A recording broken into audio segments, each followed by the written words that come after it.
How to pin TikTok group chat. So if you already created a group chat on TikTok and now you want to pin the group chat at the top of your Convo so that I can easily access the group chat, then this video is going to walk you through how to do this step by step. So if at the end of this you found this offer informative, please don't forget to like and then subscribe.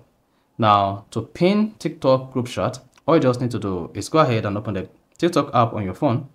Then once you open the TikTok app, let's say you're on the feed just like this. On the feed, locate inbox and then click on it. Now, once you selected inbox, find your group chat here. Then if you see the name, click on it. Now, once you selected the group chat name, you want to click on the three dots at the top right.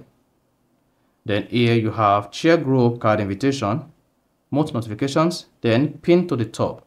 If pin to top is disabled, then just go ahead, turn on pin to top to pin the group chat at the top of the navigation. So just hit the bar button.